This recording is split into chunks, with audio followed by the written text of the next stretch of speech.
What's happening, everybody? How we doing? I hope everybody's feeling fantastic today.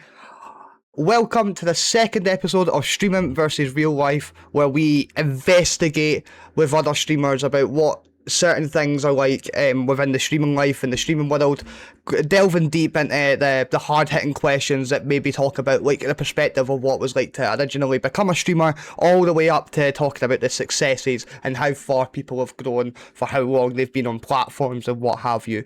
Um, Today we've got Total Homegrown with us. Tank Yo, is a yo. fantastic dude. This man is really, really, really funny in my perspective. I always sit and watch him. I always manage to sit and have a good chat with him. Me and Tank have been in depth of a lot of shit before as well, so we've been able to cover a lot of bases. Um, so I'm definitely grateful to have him here on the podcast with us because this episode really fits him perfectly. Especially with all the questions that we had lined up for the other ones.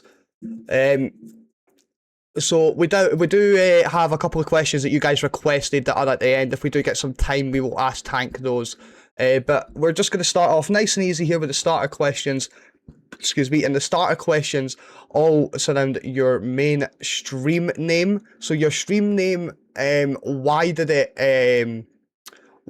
you choose your stream name? Why did it become a Yeah. thing? And what does it actually mean to you? Yeah, it's actually crazy. So back when I started Total Homegrown, it was 2020. And the whole idea was I just got introduced the previous year to like YouTube and things like that. I completely missed like the whole social media rising. I had a very kind of weird, I guess, timeline of my life where right as smartphones were released in 2008, I got arrested and I didn't come home for over 3 years until 2012. So when I came home, I just went straight to work, didn't really have time to sit down and start noticing other things until 2019, 2020. And when I discovered these social media platforms, one of the people I found was Tom McDonald, a rapper and artist out of Canada. And one of the bars that he had in his song that hit so hard for me, because a lot of like his message was just like, I do this all by myself. I'm independent. I do this work myself. He said, this is homegrown in one of his lines. And like he was just describing in his lyrics, so just the work, the passion, and the hard work he put in into creating all of his music, that music video specifically. And it just hit with me in a certain kind of way that I was like, man, this is homegrown for the first time ever. When I heard that lyric, meant something other than growing weed. It meant, culture, hard work, everything deep rooted into your community. So as I'm trying to move through this social media space and I'm talking to a few of my friends that, know a lot more about social media than I do, I'm like, man, I know I want to do like 420 goofy kind of comedy type of content. I got to think of a name. And like homegrown just stuck with me so deep. And at this point, I also started my own business. So I kind of knew like about looking up business names that are available. Like here in the States, you have to actually like register as a business and things like that. Yeah. So I was looking up homegrown as a business name, and that was actually, it was taken, but the company was dissolved, and I had to wait so many years before it became available. So in my Right. head, I was like, man, how do I keep homegrown in my name so I can buy this name later on as like a DBA, which I do own? And Right. when Total Homegrown came about, we saw it, and if you see the logo on my hat, it was my one of my homies that was partnered with me. He came up with the logo. He's like, dude, look, you can make THC and then have a little sprout coming out of the C to make a G. He's like, how dead on for branding is that? And like, it just worked so well that Uh, it became the name. And I mean, yeah. Total Homegrown stuck around, and I always try to keep myself as a separate entity. I've been known as Tank my whole life as a nickname, so that's why I always introduce myself Tank with Total Homegrown.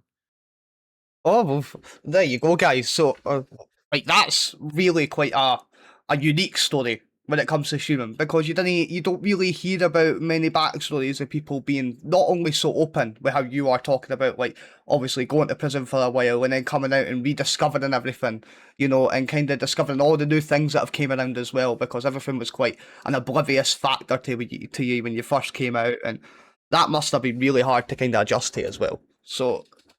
Like, I could only Absolutely, yeah. imagine the hardships you had trying to get on track with everything because it's like somebody being frozen for 20 years and then just waking up to all this. oh, that's new stuff, and they're like, what the hell did I miss? How did this You're all come totally around? dead on. Yeah, it was basically like just kind of like that movie Blast from the Past, where he's coming up from living underground for so many years, just like, what is this? Like, it definitely felt like that a little bit. Yeah, or Cheers, by the does. way, everybody. Oh yeah, let's spark up here. 420 friendly on the podcast as well. Always and forever, everybody. I don't go anywhere that's not 420 friendly. You wouldn't see me here if it wasn't.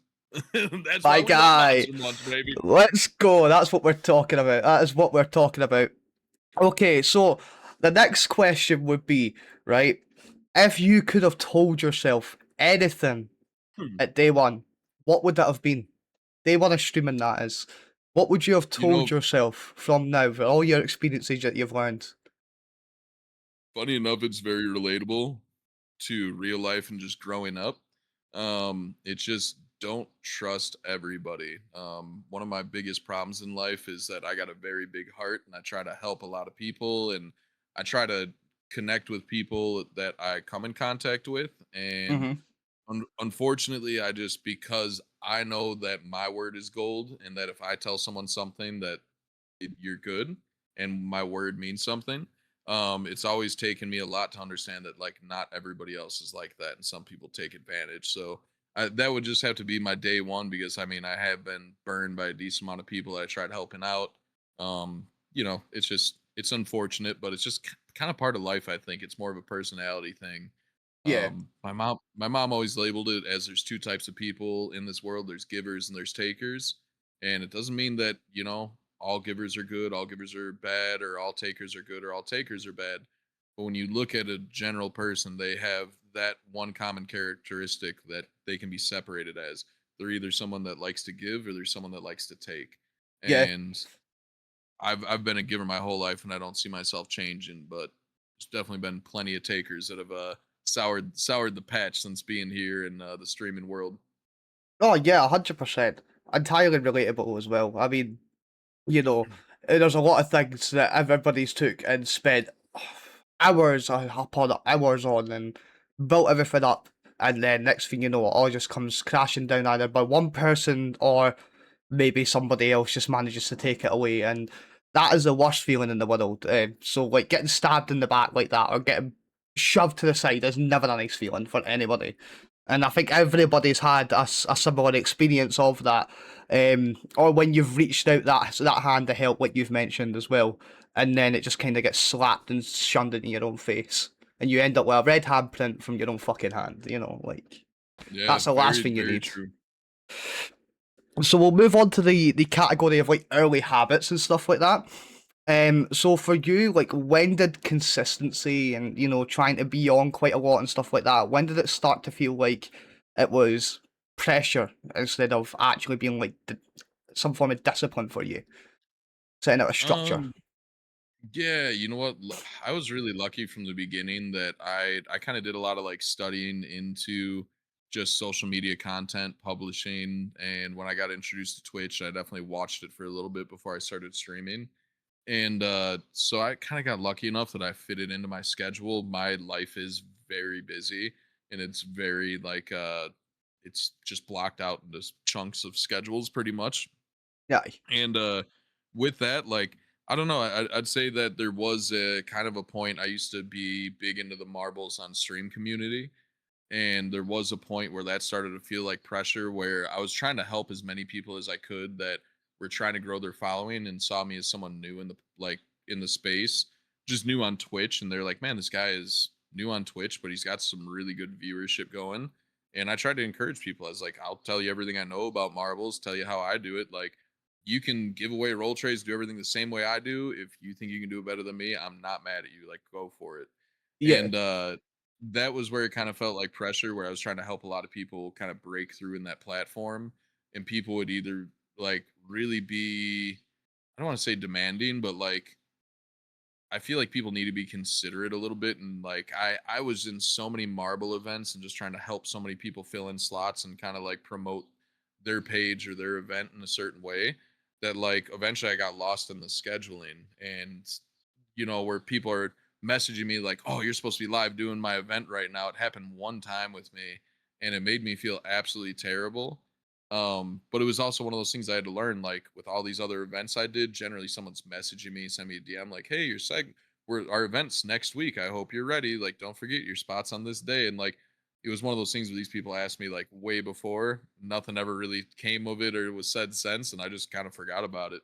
Yeah, And it made me really, because then of course it wasn't just one person that had to come tell me, "Hey, you're supposed to be streaming for our event right now." It's 5 6 DMs here, this person coming in, because I was actually live streaming at the time, but I wasn't doing marbles. And I had someone like in my chat talking to me about it. Another person pops up, and it really made it kind of feel like a shitty feeling, I guess. yeah, no, 100%. I've experienced too many times for me missing schedules and missing things that I've been at set times or slept past them or whatever because I thought it was a good idea to book an early time. It really wasn't. It never was a good idea for me. I should never have a schedule. I should just do things as I please, and I'm sure a lot of people are like that. That it's Yeah, just a case of doing them as and when they kind of see fit and best for them. You know, because exactly, bro. it does get hard when you set yourself a certain standard and schedules and all that type of stuff. Things do become a bit of a problem when it's easier to just kind of go on the day and go, oh, I'll be live at 6. See you then. And that's a lot easier for you because it's sporadic. You've just went, okay, cool, do it then. Yeah. So moving on to your next one. When it so you kind of covered this already, but we were talking about like obviously what it was like when it felt like pressure. But did you miss your early warning signs of it? Were you quite naive to not Um. look at the fact that you were kind of So pressuring I guess, yourself all the time? yeah, and I guess like with that, like I did miss a lot of what I was getting at with that is like I was trying to help people where I could, but people were just being very deceptive for their own gain in certain ways. Yeah, And I did miss a lot of early warning signs to that. I mean, a perfect example is that like there was somebody that they didn't like marbles. They didn't I like they did it very seldomly. They mainly did variety gaming. And they were trying to get me into variety gaming more to have fun and play games with them. And I was like, man, I think you would do really well like in marbles. And eventually this person kind of took my advice. They did really good with marbles, built a really nice community. And like I remember there was one point where I rated them at one point, and not even 2 3 days later, like within the same week, I was in their stream and they were like, "Oh yeah, Tank's here," and like he used to do marbles, he doesn't anymore. He does variety gaming, and I was just like, I literally just rated you like 2 days ago with a full lobby of marble people. Like, what are you talking about? And then like and it was just very, that community specifically, I just noticed like a lot of like very backstab. It really just reminded me of high school, to be honest. Like it was very childish, Yeah, like cliques and just backstabbing weird drama shit. And there was I definitely a missed a lot of those specific early warning narrative. signs. Yeah, And again, I'm a grown man. I work a full-time job. I own an IT business in Chicagoland. I have 2 kids and a wife. Like this streaming thing is a very small thing to me. Like I have much bigger things that I love and appreciate that I put in front of it. So like as I kind of got that feel of things, I was like, man, I'm just in this community to give away 420 shit. Like yeah. I'm not obsessed with this community like everybody else is. And it was very easy to break away from for that reason. Yeah, no, 100%. Absolutely spot on. Absolutely spot on. No even point for me to add anything to that because you just hit the nail right on the head there. So moving on to Hell like yeah. performance and expectation. Um, have you ever gone live when you knew you shouldn't have done it? Oh man, a lot. Yeah, man. Yeah, a lot. Again, like as I try to set a schedule and have like that expectation from some of my viewers, I would hold myself to that standard of like, man, everybody expects me on this night. And sometimes I have a bad day. It's as I just mentioned, like I got a lot going on in my life between work, family, things like that. We all have lost someone in our life at some point in some fashion. Like I've had losses before, and just think like, you know what, it's not going to bother me that bad, and then I go live and I'm just sitting there like staring into blank space. I try to be very entertaining. I try to be laughing, animated, goofing around quite a bit when I'm live. So if I show up and I'm just like a lump on the log, or I'm just like a potato sitting there, it feels like I'm not delivering what I need to be for the people that show up for me. Aye, 100%. You don't want to be your that dim version of yourself, as we like to call it. You know what I mean? You don't want to be that party pooper that everybody walks into that feels Ye- like you're just too depressing for their liking or whatever. You always want to be upbeat. You always want to keep that energy level high. And I guess that's tough, especially for people like yourself and there's people like me. That can be really tough to keep up with, especially with my type of erratic schedule, streaming every day. Like very tough to keep up that happy-go-lucky image.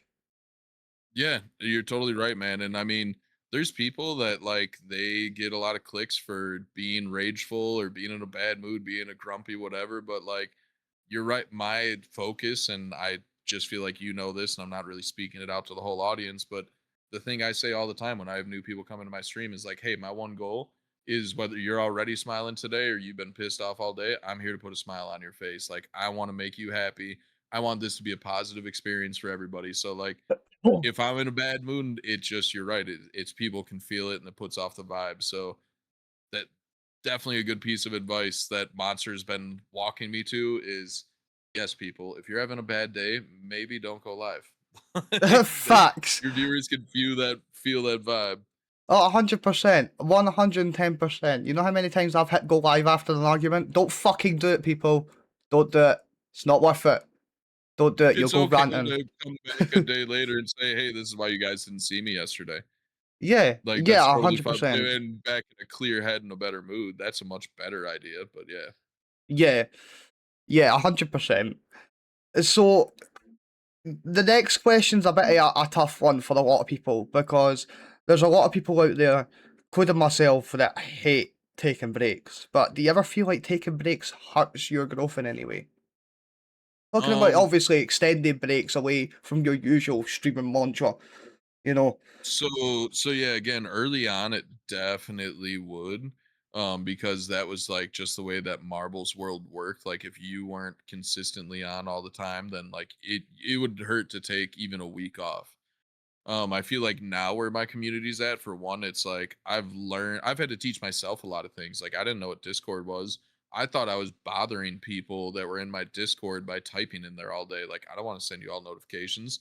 Then I hear feedback of people like, man, I'm in Tank's Discord. I never hear anything from this guy.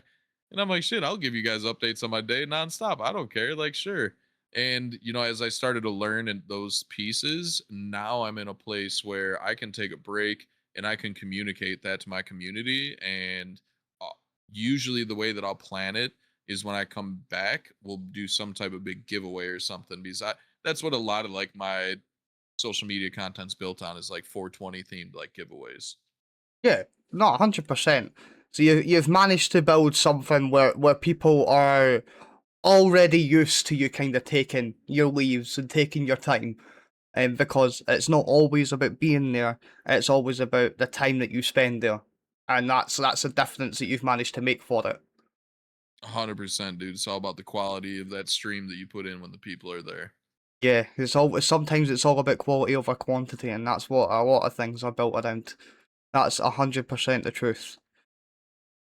So moving on to let's say a tougher topic. Let's talk about like the money and stress in life of what it can be like with streaming and trying to put it together. For you, this is a little bit more of like you're gonna pull from insights more from other people than what you will yourself as such because you've got outside things running and stuff like that. But Yeah. this could still kind of apply to yourself, especially because this isn't just about streaming. This is about your real life as well, and you can choose to answer this as full as as you choose. But has financial pressure ever kept you streaming or kept you working when you were exhausted? That's kind of again, I'm in a unique situation from some other people where I do work a full-time job and run a business aside from streaming. And in that sense, I don't do streaming with the intent to make money on it. It's a hope. It's man, it's nice if I do make money and it happens, but I do it just purely for the love of the game and the joy of it and the hope that hey, if this blows up one day, like I'm here for it. So in that sense, like no, in real life scenarios of like working outside of streaming, I am very fortunate. I have a salaried job, so it's kind of like I just You know what you've signed up for I already. don't have yeah. I mean, I have a very long day and very stressful day. Um, but I in terms of my finances, it's just like I know what I have coming to me already just from my salary, and streaming is just hopefully I can make more money with it. When I used to do, and I mean, I'll be transparent with my money. I have no problem talking about it. But early on in Twitch, when I was doing marbles, that was big viewership, a lot of action, a lot of craziness, and I would easily pull in like $1,000 to $2,000 American every single month. And when I decided to step back and away from marbles, I mean, now I'll bring in 200 bucks sometimes. Sometimes I get lucky, make $1,000 again. But I mean, it's been a significant cut since leaving that community. But that's not really what I do it for. So it's much more enjoyable now than it ever was before. I'll definitely say that. I think a lot of the reason that a lot of people peeled away from that community, just to touch on that a little, was if we've both seen too much of what the dark side of it is, and how a lot of people treat it and use it as a gain more than the fun of it. You know, it was always meant to be Yeah. fun, and now it's treated as a grab, and that's the For me, unfortunate. yeah, for me it was a giveaway tool. It was a fun way to sit back and be a stoner and talk and shoot the shit and be able to give stuff away. And Mm. luckily I found like other ways to kind of do those giveaways and just have more fun doing other things. Like I said, I'm super new to YouTube. I just started watching this shit a few years ago. So now a lot of what we do is reactions, and I have 10 times more fun doing that than any Marvel stream I ever had. So it's there's benefits. Well, see, that's the thing. Like, it doesn't stop us going back to it at any stage or using it as like a handy tool sometimes for stuff like that. But the fact of the matter is, like, we know and seen too much to ever go back to that on a full time basis, or a lot of our communities have at least seen what it can do, and in the bad Yeah. senses of what people use it for. So, I mean, I guess I'm grateful that people kind of woke up to that, but at the same time, I feel bad as to how people have treated it because it was never meant to be that. Yeah, yeah, exactly. It's just I don't know. For me it's as plain and simple as like the obsession of the game. It's to want to grind a leaderboard for a simulated race that you have no effect on is like what are you being proud of versus somebody playing Call of Duty or Madden or something like that that's trying to grind a leaderboard. It's like you're actually doing something to try and achieve that leaderboard. Like I understand why that would attract you, but it in the other sense, it's like I don't know. It's a fucking race simulated game. I'm a stoner here, just trying to give away roll trays. Like, what's everybody's deal? Yeah, no, Why do we gotta exactly. be And dramatic? everybody's grinding 3 streams at a time! Explanation mark. Play every 30 seconds like a fucking robot. Like, Yeah. yeah, that stuff just never enticed me in the slightest. I was there because I vibed with people. You know what I mean? That's when I was there. When I saw everybody was having a good time, I was having a good time. You know what I mean? Oh Um, yeah. but uh, peeling away from that, um, so this is where we get into the little bit of the nitty gritty of this side. So like talking about like monetization and stuff like that. And I've got a feeling that we'll kind of go into this a little bit. Like, do people underestimate how stressful monetizing content actually can be?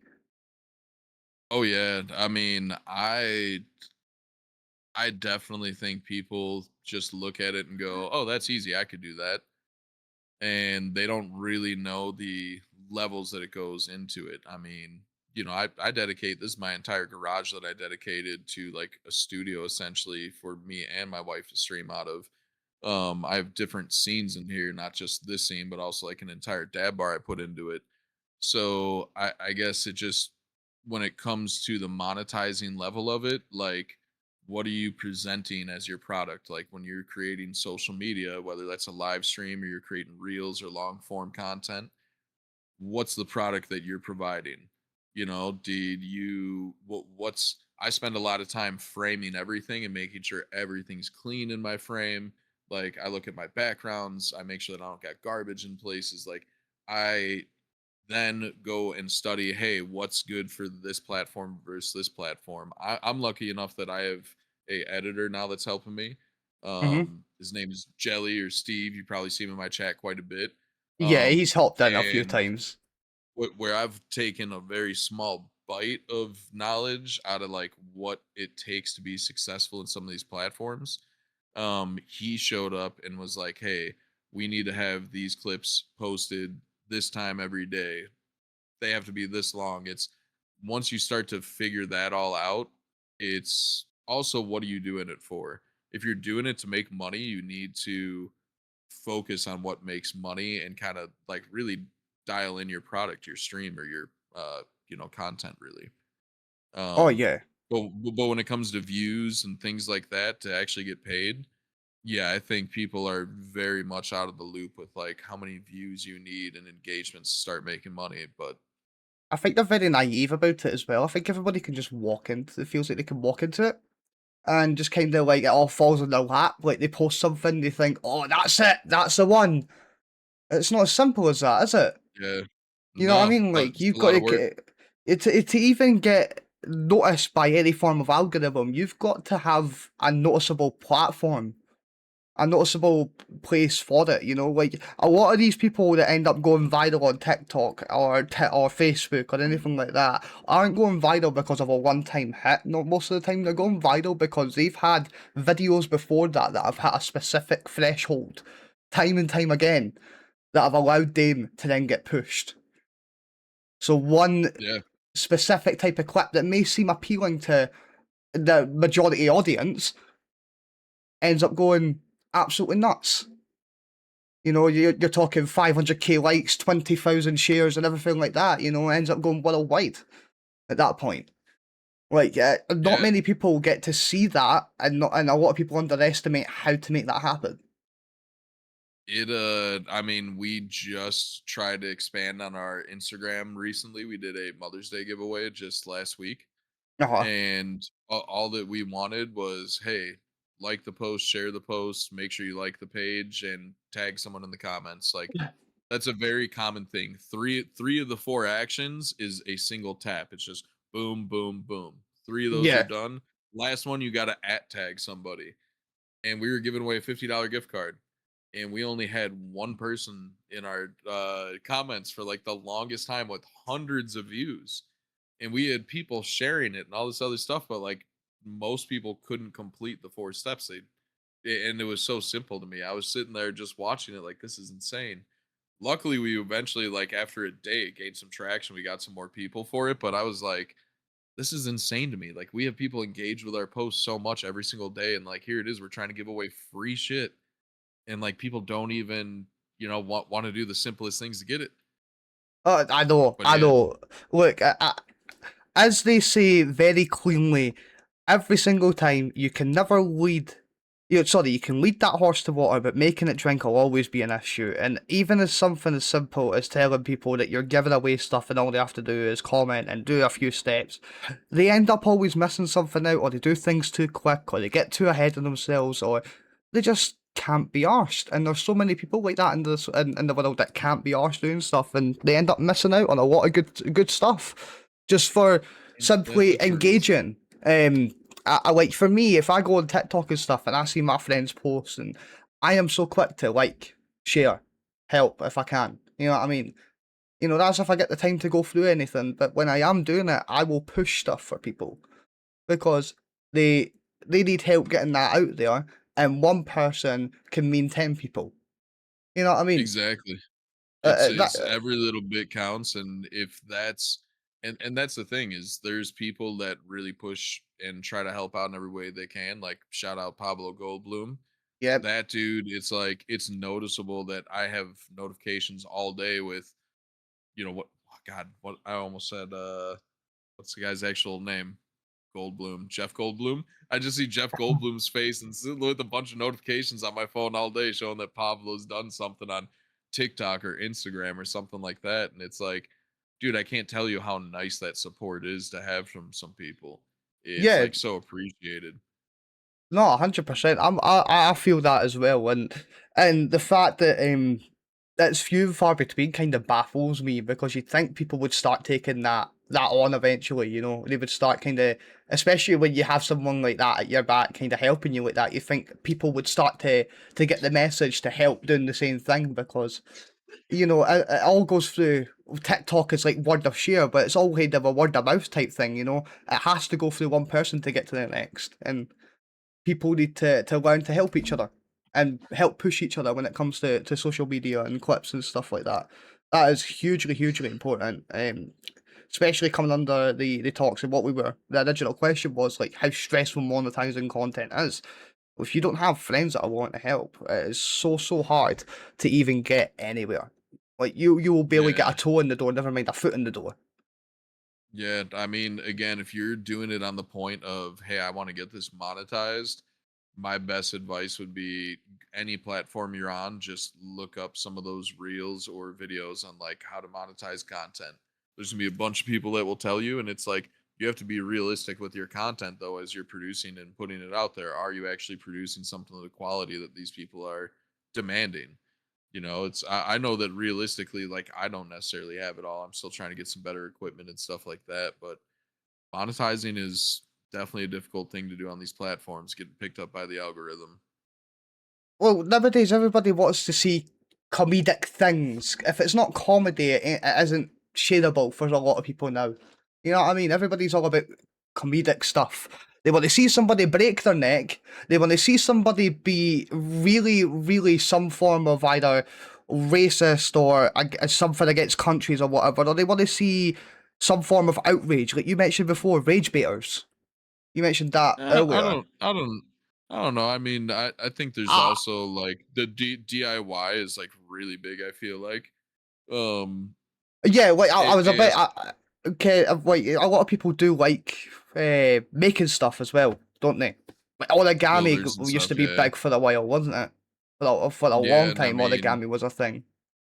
I have a ton of people from landscaping projects to tilers to I'm trying to think carpenters, stuff like that.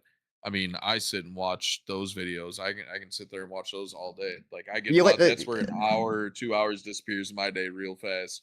Where I'm what, just like a sitting there watching like montage video builders and of them crafters. like laying floors and stuff like that, like the marble flooring when people are putting down the squares of marble, like, and they do like Oh a yeah, sped up montage of it. I mean, even if you go to my YouTube, the very first video that I did is my grow room floor. I did a epoxy floor. So I had like this very thick like particle board for flooring in my attic and Right? it was absorbing water really fast from a grow that I did in there. And I was like, man, I'm going to have to seal this somehow. And when I looked up epoxy, I was like, okay, let's do this. And my very first video, it's a time lapse of me doing epoxy over like a particle board. And it is I can still go back and watch that video, but I can't watch like any of my past podcasts.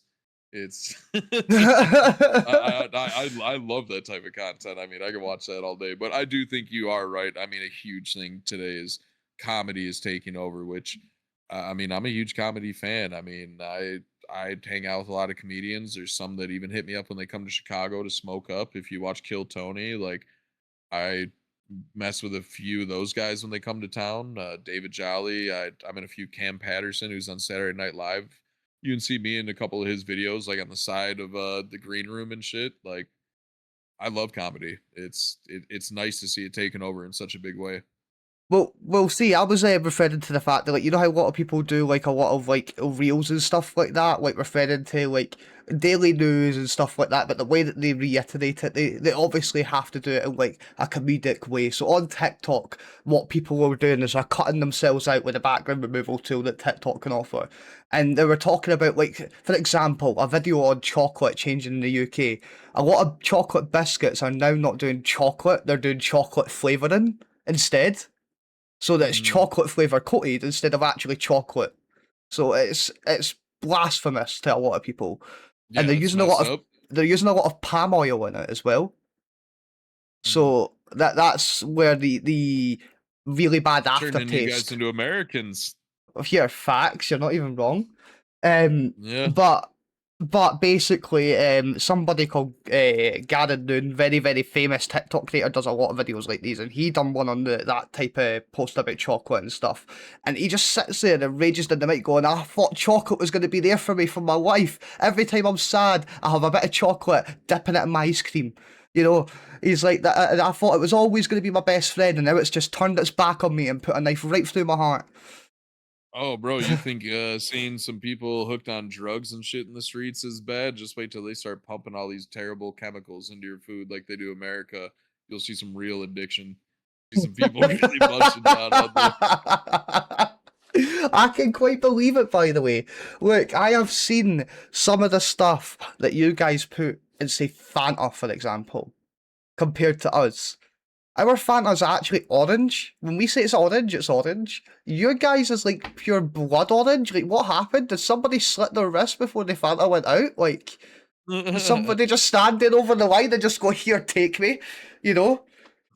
It's man, it's dude, it's bad out here. Like it's that was a huge push for RFK was he just wanted to make America healthy because like our food and everything is just so bad. I mean, even when it comes to like bread and just some things that you think are so basic, you look at it and it's got a mile long list of like ingredients on it, and most of them say preservative this and preservative that. It's pretty messed up.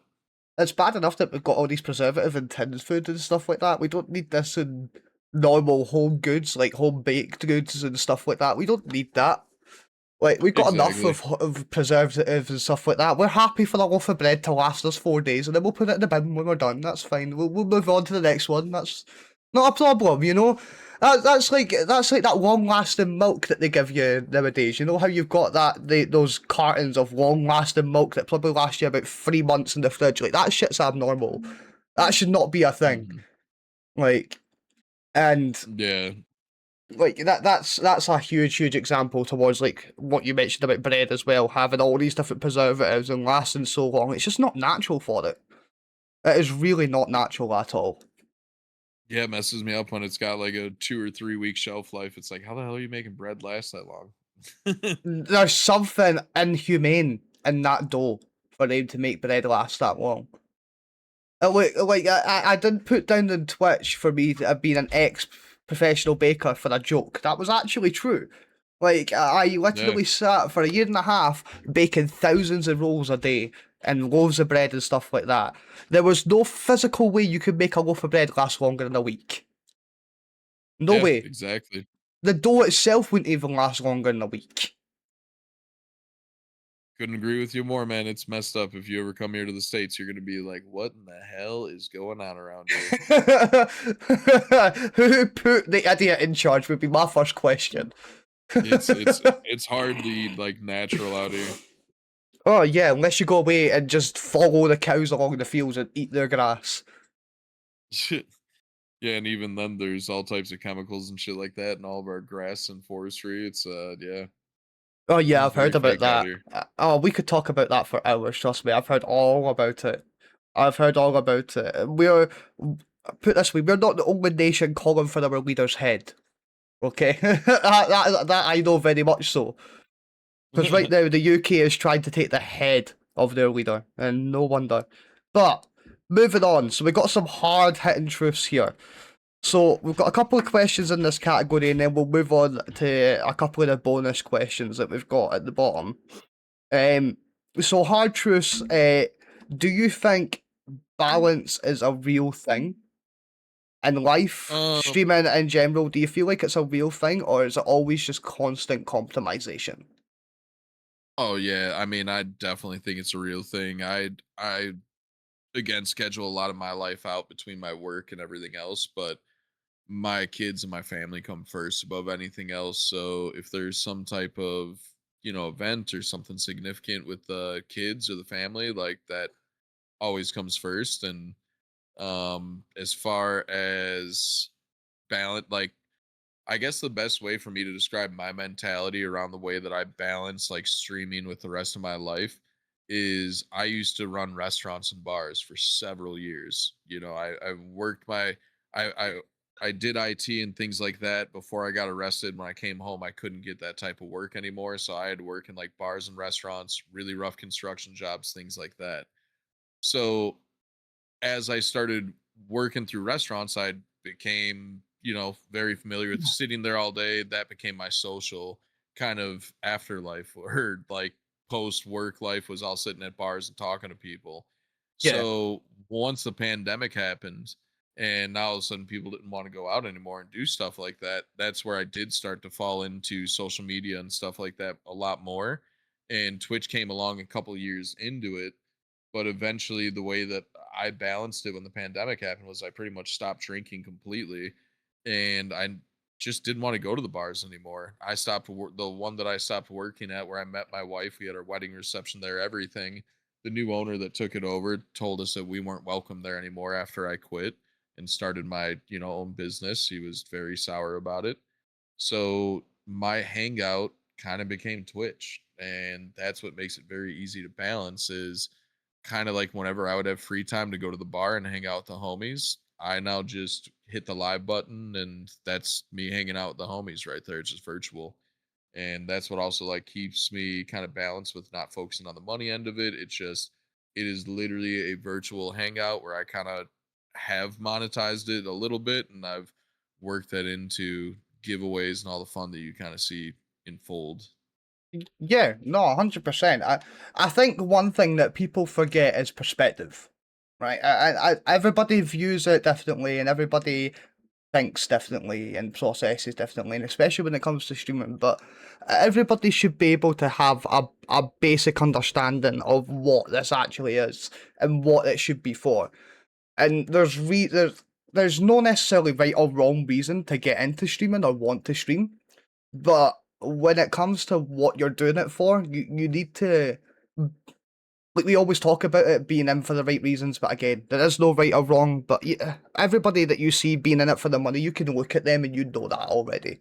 You know that they're pushing for that. You know that all they want is your wallet, and you instantly drag away for that. Whereas somebody like yourself that just sets a nice chilled vibe that is just there for the community and chats and vibes and welcomes everybody that walks in the door, no matter what walk of life they may come from, that is entirely it's like night and day. You know, it's entirely opposite side of the spectrum for what it's like on streaming compared to what these other people can be like out there that just want a money grab off you. So, Yeah, like, some people find a success in money grabbing. Don't get it twisted. They find a way to spin it. They find their sob stories or their little things to push out there or whatever. But we have been through so much shit in life, and we're not going to sit there and use that as a sob story to grab. We're going to sit there and use that as an experience for people to live and learn.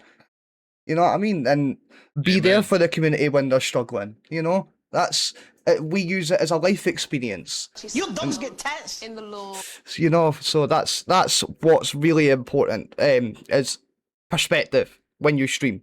Never ever try and build up that wrong outlook of always just looking for money or always just looking for specific things to better your life, because that's never ever what streaming was built to be. It was built to broadcast and built to entertain. It's a TV. TV's entertainment. That's what we're here for. We broadcast on TV. We entertain on TV. Exactly. That's what we're going for. Entertaining the people. Exactly. Spot fucking on. So the next question would be, what's one truth about streaming that everybody in this world would not like to admit? In your eyes, and your if you were to to think about it, what's one thing, one truth that people will never admit about streaming or don't like to admit about streaming? I think that as much as everybody likes to act like they love and accept every other person, people definitely have qualms with other people that they just don't admit. I Yeah, think I think that most other people, and whether that's just, man, that guy's doing better than I'm doing, or this person acts like a dumbass and somehow like this is working for them. Like I almost feel like it's generally a jealousy thing, which I don't think is a bad thing necessarily. I think it's good to feel that in a sense. Like I think that's what motivates people. Though when I feel it, that's what kind of makes me like feel like I need to go a little bit harder. Like I don't know, stop feeling that way for one. Like I hate to kind of bring it up, but that's really the big thing that I feel, especially when people get in like private calls with me. Like people always want to vent out some dirty laundry. People yeah. always want to vent, and it's like, and that's kind of the common denominator that I see. And of course, everything's in confidence with me. Like if you told me something, but it's I think that's probably one of the biggest things. Trying to think of another one. I mean, I think it's hard for people to be truthful about like the money they make with it for the most part. But it's hard to say everyone because I've seen some people be very transparent, like share their earnings on screen, things like that. So that's a harder one to kind of encompass everybody with. Yeah, 100%. I think you've got a very real thing there when you're talking about the fact that people don't want to admit that they try and mold themselves after other people, or try and take from other people, or envy others, or even hate others for success or models or the way that they portray themselves on camera. I've got a specific example with that, and that's looking at a very famous streamer that streams the AFC called Anthony Day. The man pisses in my mints like no other tomorrow, right? I hate this man with a passion. He really, really is an absolute idiot, right? This man thinks that he can get away with catchphrases like "Yeehaw, come on!" Like, did he sit there and screamed in my ears, "You little girl"? Put your balls back where they belong instead of inside a purse that sits beside your chair. Okay? Thank you very much. Off you Oh pop! man. Off you fucking pop. I'll pop you in the face, you prick. I don't like him. I hate Oh him. my god. I hate him, alright? That's too funny. He's one guy that definitely needs a smack in the mouth. Colby, Oh my god. I will handle the train after. By the way, don't worry. I'll raid into the train once this is finished. So looks like we've got about 13 to 15 minutes or so. We could probably fit in a couple of these bonus questions. So when you're struggling when it comes to motivating yourself, because yeah, it's funny that you mentioned motivation in the last statement, but when it comes to like struggling to motivate yourself, right, what keeps you going when that kind of fades away? What keeps you pushing forward? Keeping the right people in my corner. For one, my wife is just an awesome person that like really keeps me motivated. And if I'm having a rough day and she knows, like sometimes, like, oh, you just need to go relax, go do this. Like, hey, just go smoke a joint and chill with the people. Like, it'll turn your day around. Like, she's a huge motivation, a huge like foundation to that. Also like having other people, like it mentioned earlier, it's actually his birthday today, Jelly Steve. Happy birthday, Jelly He Steve. he's somebody that calls me every single day, usually multiple times in the day. And man, this clip has already got this many views. Like, oh man, look at this. And like, hey, what do you think? Like, he'll be pitching ideas off me. And sometimes I'll tell him, like, bro, I don't even feel like doing it today. And he'll just like in the most innocent way, just be like, it's Steve Sunday. Like we whatever it is, like he'll just think of some reason, be like, you gotta do it. Like he's just like, dude, we gotta hang out. We gotta do, and it's Uh, just like Wait, is this where the Church of he's Steve came from as well? Hang on a man, minute. the church of Steve, I can run you down on that. So I need to know. I the need to know. I'm calling him Jelly Steve. So the way that this works is I met Jelly on Twitch through the homie Saucy stream. and Right. his name on Twitch at the time was Not Jelly. And he would come on Twitch and say what's up. And at the time, I was just getting into multi-streaming to Kick as well.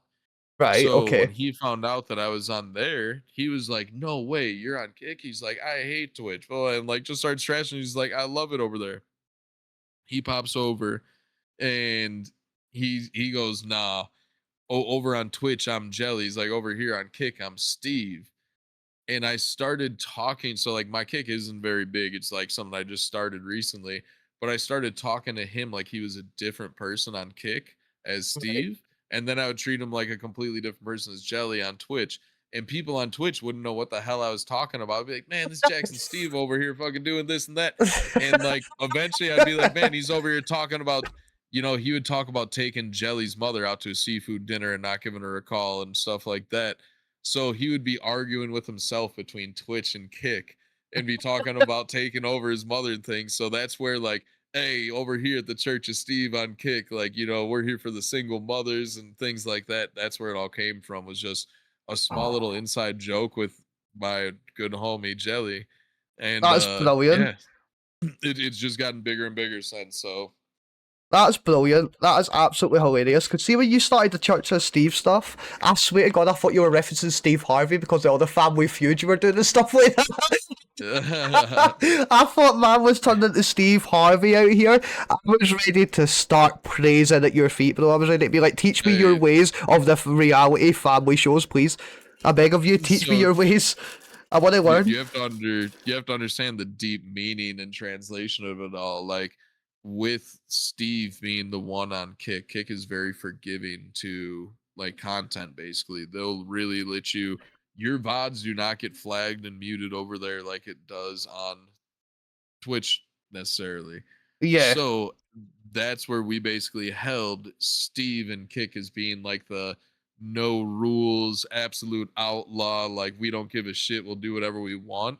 So that's like the meaning of the translation into Steve Sundays is like we basically sit, and a big part of this is we do reactions every day. Well, this is how we found out it was a problem. Was I reacted to a music video and it flagged my entire stream and completely muted the VOD on Twitch. And I was yeah, so pissed. I was like, "Dude, that just ruined a whole 5-hour stream of clipping. Are you kidding me?" So I got so mad that I was like, "Yo, now we'll do music videos on Sunday and we'll just clip everything from Kick on that. And then we'll also do like really off the wall crazy shit." So yeah. that's why Damn it's right. like Steve Sundays is a no rules, don't be offended, just show up with a sense of humor or you probably won't like it. No, 100%. I mean, I've seen some of the shit that you can get away with on Kick, and it is absolutely unreal. It is absolutely unreal. I mean, not to dim the platform a little, but you do know that they actually have allowed a streamer to come back that essentially helped a friend that ended up dying. So basically, they were torturing them for like 7 days on stream, live on stream, That's and super messed up. the streamer ended up dying. That's crazy. And they went through court trials and everything. And all the associated streamers' accounts got banned, so all the people that were involved got banned. And the main one, I can't remember his name, but the main one of the involvement is now unbanned and So are you actively gonna stop streaming. streaming on Twitch if you start finding out that some of their employees are sexual deviants and pedophiles and things like that? No, I make money. I'm here. I'm fine. Hey, that's what I'm saying. If you want to start judging a place on their morals and something they're associated with, you can. But I have a feeling you're gonna find dirty laundry in any place. Everywhere, I promise everywhere. you. This is the thing. No, this is the thing, right? For me, Twitch is home, right? I have built such a life in streaming and Twitch itself. I have been part of this platform for 5 years now, and no matter what happens, unless they shut the doors, I'll probably always be here Hell in yeah. some shape or form. And it'll probably be like that with some other platforms and stuff like that. Once I manage to get a foothold of elsewhere, you know what I mean? Like I have here, that I will end up, calling those places of home and places that I will never leave. But for me, Hey. For me, I'm one man broadcasting to one camera, one screen, one chat. There could be 50 different platforms going on there. Like for me, it's all the same. I'm not used to it. It's Hey, all the same. respect. I just recently found out how to do the multi-streaming thing, and I was kind of like, might as well try to throw a line out to multiple waters. And for me, it's just like I said, I have a feeling you'll find scalawags in any corner of any platform you go to is the biggest thing. I mean, I definitely am not going to let the morals of the people that run these major platforms change the way that I do anything with my life. Well, this is why I said not to Because dim not to dim kick, because at the end of the day, streamers will be streamers, and I guess really in the senses of that, like you can't let someone's real life always impact their yeah, virtual I mean, one. if this guy took part in killing somebody, why is he not locked up for like several years? I guess would be my first question. And there's the other factors of it all, isn't there?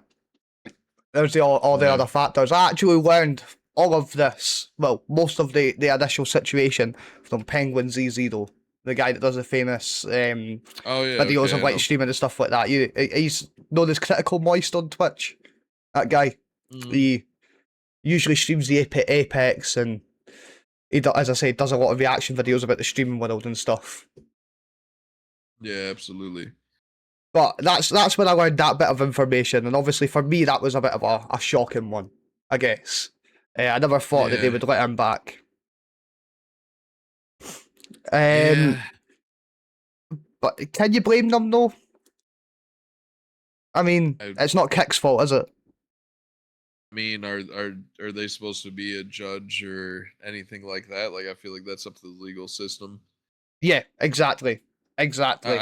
I'm a big fan of freedom of speech, so like I'm really not for censoring anybody, but I really don't know anything about the subject either. So I just know that if somebody took part and somebody else losing their life, I feel like they should be behind bars before us even being worried about talking like should they be on kick or not.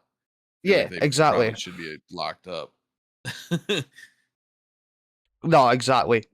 Like there should have been legal repercussions since there wasn't. Who can blame Kick from allowing them back in? You know. But anyway, moving on from that topic, we'll get on to one of these other bonus questions. So, how has streaming changed you as a person and a human being? Like, how has it took you and kind of helped you grow and applied things to your real life? I guess just I don't know, that's a really good question. I love how my dog was just in Um the background. Scratch yourself, please. Ignore the dog. That's a really good question. I guess the best way is like it's gotten me to slow down a lot. Like when I'm not streaming, when I'm not live. That's one thing is like when I'm live and I'm streaming, it's a extreme smoke sesh. I'm doing some pretty extreme shit.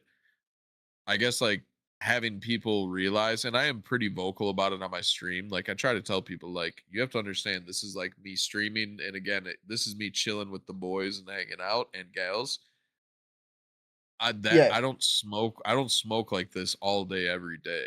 Like I no, have a lot of responsibilities, so it's like you have to understand that because I do feel there is a lot of people out there that just smoke themselves into a coma, smoke weed all day, every day, ridiculous amounts. They're turning themselves into a vegetable. I really think people need to be conscious of their intake and like not there is a way to abuse everything. oh, 100%.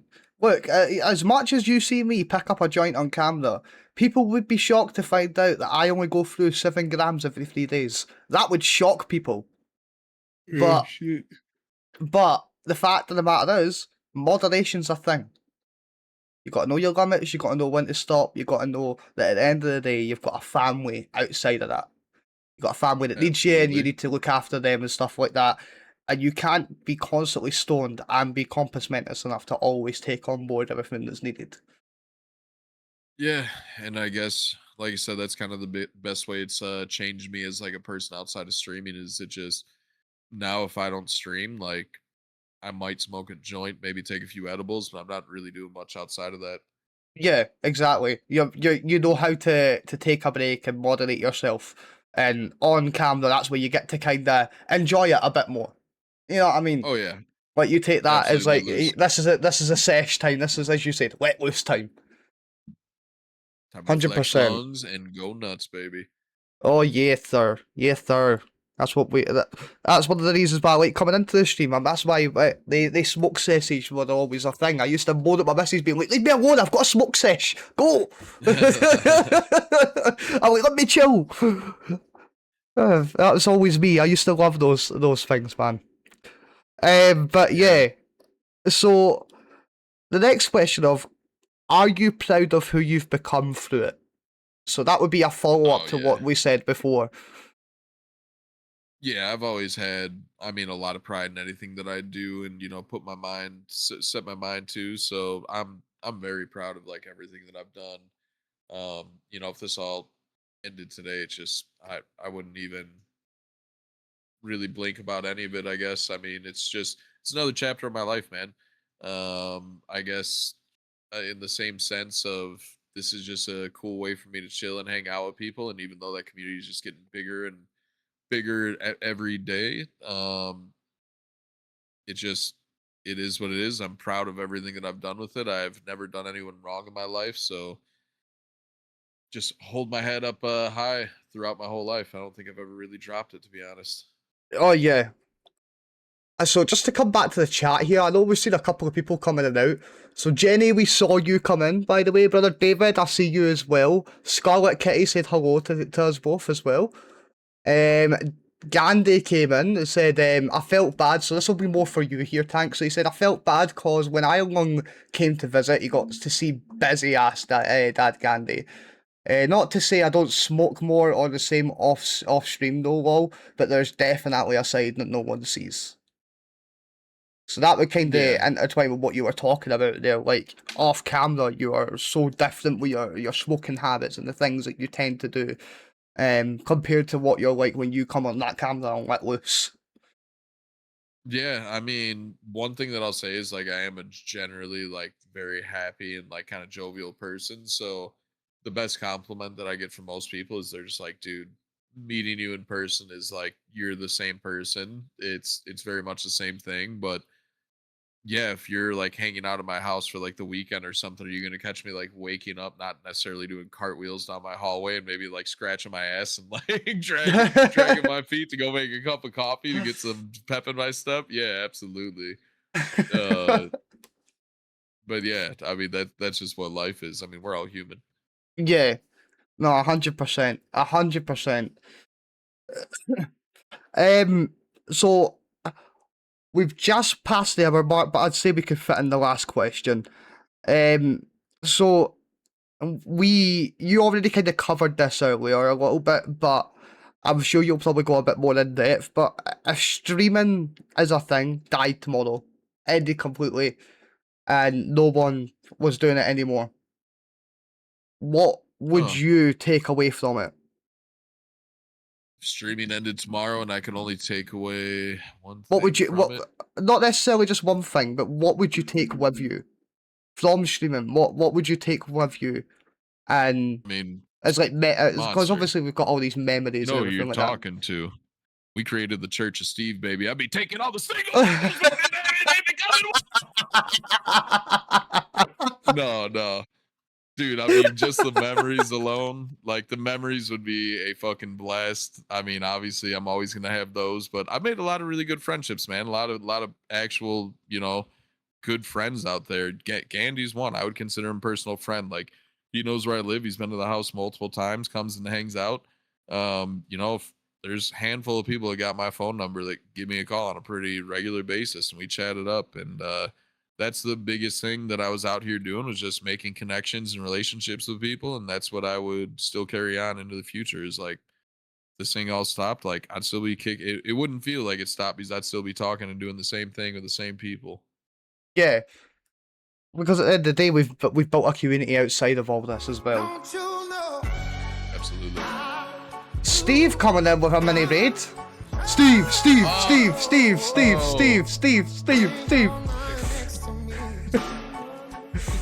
Yo, can I sing him happy birthday to wrap this thing up? 100%, 100%, because we're gonna give You let me know people when in the that's chat here appropriate. a quick chance to ask anything if they've got any side questions while we're still here. But go ahead, Tank. Sing Steve a very, very big happy birthday. Happy birthday to you. Happy birthday to you. Happy birthday, El Presidente of the Church of Steve. Happy birthday to yeah.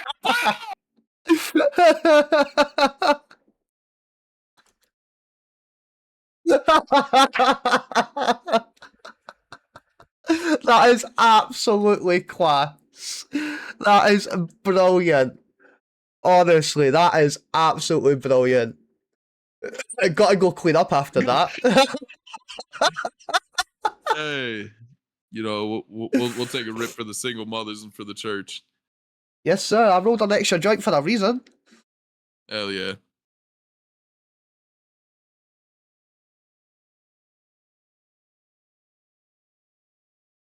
Steve, a big happy birthday to you, man. Thank you for bringing in an extra peep to this. We've been sitting here enjoying, asking questions, and just having an absolute laugh.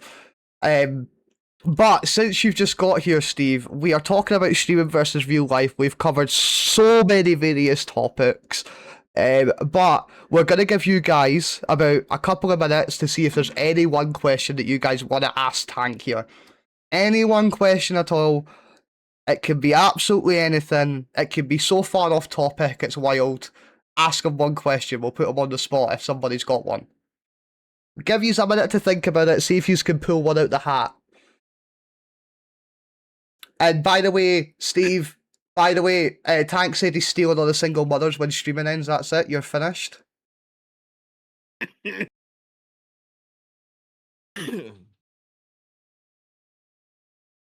Who's your favourite streamer with Gandhi excluded?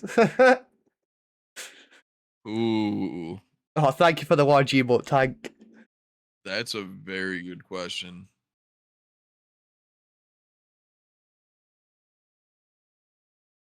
See what's funny, Gandhi? You've actually got him thinking about it as well.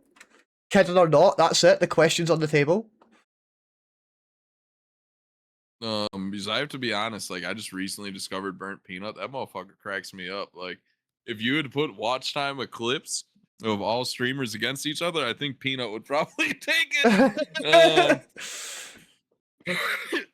But I don't necessarily sit there and watch his live stream. So I guess in terms of like sitting there and kicking it with somebody on their live stream, man, that's a tough one. It honestly might. I might have to throw Uncle Snacks hat into the ring. Yeah, that's a tough one. I don't know, man. There's Saucy's probably another close. I feel like Saucy's unfair because he's also like a relatively like lives fairly close to me. So like we get to hang out fairly like frequently and shit. So that's a tough one. But you're pulling Gandhi out of it who drives a whole state away to come kick it with me. Oh, I don't know, man. That's a tough one. Well, we'll leave that on the boundaries of he's got a few options and he'll get back to you on that one, alright? And then What was my favorite giveaway? that's That's a good actually one. a very good one. That's a Dude, good one. so my favorite giveaway was we used to do a build a bong giveaway where we would basically go buy a rig once we hit a certain amount of subs each month. And then for every 50 subs after that, I would add a different attachment to it. And then we would give it away at the end of the month. And we called it a build a bong. Kind of like out here in the States, we got Build a Bear. It's like a really big company to build teddy bears. You get So Build a that's where Bear it over was here as inspired well. from. Oh, okay, perfect. So you already know. So we would build these bongs up, and we had this one that was a mushroom rig, and this Oh, I also came remember with that. this came with an e rig, like it was the hot nail and everything. I mean, that's like a $400 value. Yeah. It was actually came out to a $420 value, like because the banger or like the carb we bought or the terp pearls or something everything we bought was to purposely have it land at a $420 value. But that was like the craziest giveaway we did. And it actually landed with a lady that has no idea how to use the e-nail. So I'm pretty sure she's still not even used it to this day. And it's just sitting on her shelf as a Well, beautiful the setup for fact any that dab fanatic. the fact that it costs 420, that is hilarious as well. That was meant to be. That was Oh meant to yeah. be. 100%. But I remember you did that build-a-bong. I was around for that. I remember that. They were class moments. They were good giveaways. Honestly, but you would never. I'm so glad I never won any of them because you would never have ever got a chance to send them over here. They would have got stopped instantly. Yeah, Uh, for I mean, for people that live outside the country, or there's a few people that like live in states that can't receive them. I would always do, and I still offer this. I'm like, I'll give you a cash value, or most people, honestly, though, I've only had a few people redeem the cash. Most of the time, people always say, just give it away to some like repull somebody else. And that's like, dude, when I say people get like the most respect out of me when I offer you cash, and people are like, some people I know, it's like they could even use it. And they're just like, no, man, don't even worry about it, Tank. Like, I don't need you to send me cash. Like, just give it away to someone else that's in the States. Yeah, no, that to be fair, that's a fair alternative. But that could also be quite expensive in your pocket when you've done the build a bong and you're like, okay, we'll give you a cash alternative here. Like, Yeah, well, I mean, in that case, I would just give away the bong the following month. So, like, Mm. it's only happened a couple times, but that was essentially what we did in the past was, hey, if they don't want this, it'll pass on as a future giveaway if they Aye, take the cash. very smart move. Because then at least that way you don't need to pay for next month. You're Hell covered. yeah. You know what I mean? You've already covered your ass. So we'll make Gandhi's next question that final question here. He said the favourite segment you've ever done. Damn, favorite segment I ever done. Um, Honestly, I think it would have to stay with. I really love doing reactions, but to this day, I still think like Prime 7 Days to Die with integration, having hella people on the server, like that was probably some of the most fun that I've ever had streaming. Um, and it also like it was crazy to me how much fun I had and the insane amount of money that it generated for the stream. So that's actually what I used to play that like I think it was either Friday or Sunday with the community, and all the other days we did marbles. And it was at that time that I had another streamer that was like, "Oh yeah, Tank used to play marbles, but he doesn't anymore." And I was just like, "What? I got 1 day a week. I play 7 days to die. Give me a break. It's my only day of joy." But yeah, that was probably my favorite. He's like, listen here, I'm allowed a motherfucking break, okay?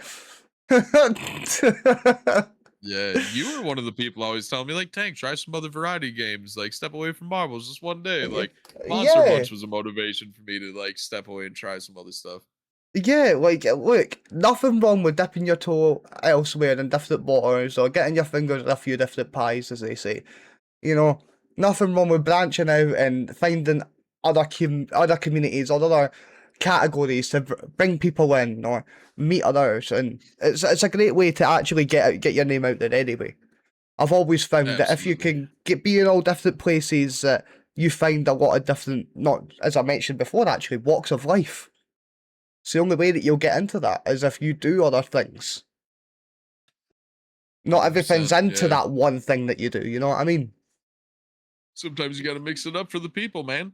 Exactly that. Exactly that. You got to play. You got to play to their strengths, not just yours. That's what they always say.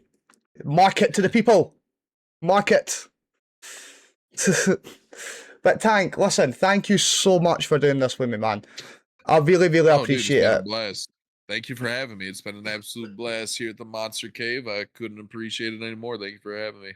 No, of course, man, and I appreciate you taking on the time to answer all the questions. I know we got through quite a lot there, and believe it or not, we've only spent about an hour and 15 minutes doing all Psh, this. we're cooking. We done very Hell well yeah. for that. But I was grateful to cover a lot of different things. I'm sure people are going to find this really, really really helpful watching these videos and stuff, because this is also ultimately to help people and learn from our experiences and being able to take that on and kind of help push past some of the things that we had to deal with that, you know, they really shouldn't have to Yeah, in this day and age of it. It might be 100%. slightly on the decline, but that doesn't mean that streaming's dying by any senses. There's still a lot of people that want to pick it up and take it a foot into this world, and we've got to be the ones to kind of set that idea for them that it isn't all a bed of roses. It isn't all easy. It's not as easy as just hitting go live. You've got a million things to do with that, and there's a lot of stresses and problems that come with it. Hell yeah, man. Cheers to that. Cheers to that. We got to keep it moving. But one last cheers for the stream, guys. Oh, Thank you so much. absolutely. Cheers, everybody.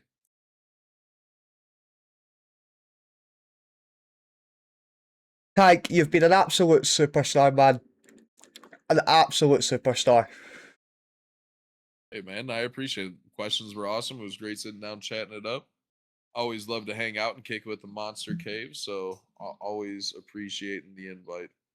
Well, I will add something on to the end, and we could maybe talk about the fact that, well, we haven't had a chance to do anything together in a while, have we? No, shit, it's been a while. The last thing I think we did was what, the repo stuff? Ah, yeah, but I still got a clip of you screaming your head off on my TikTok. Oh my god, yeah. That is was on my crazy. TikTok. That was actually big on my socials too. Cheers, Oh, everyone. bro, it is absolutely hilarious. Fuck you, Reaper, you can't get me. Don't touch the duck. Oh shit, I touched the duck again. Yeah. Yeah. That was the one for me, was me hitting the duck over and over. And then I got you goofy gorillas as well. That's something we need to get on the cards at some point. We can maybe mix the two together. Get a little bit of both one day, if you're down for that. Maybe Which in the one is coming, that? we could get a mixture of both in one day. Allow us to get a little bit of Repo and Goofy Gorillas in and get you a chance to properly try that out as well, because I know a lot of the THG Oh community yeah, have the it. Goofy Gorillas guy, yeah. Well, Fat Kid's got it, Scarlet Kitty's got it, I know on mine, Mother Marian's got it, I'm trying to think, there's about 10, maybe 12 different people that have got this game, Tank. Shit, we'll make it happen, man. Oh, it's very cheap as well, so anybody that wants to get involved, Goofy Gorillas on Steam, guys, it's like £3 in UK, it's like $5, honestly worth a buy. It is a first person or third person, run around, kill your mates with inflatable guns and inflatable hammers and boxing gloves and basketballs that you chuck at their heads and stuff like that, all set within an inflatable park. Brilliant stuff. But guys, without any further ado, thank you very much for joining us for the podcast. You're absolutely brilliant souls. I hope you guys have enjoyed this episode. This was episode 2. Episode 3 will be coming up in the coming weeks, and we've also already lined up our episode 4 guest. And you guys will see those announcements very, very soon. But once again, thank you to Tank. Thank you to everybody watching, and we'll raid out and see you all very, very soon. So peace out from me. Thank you very much.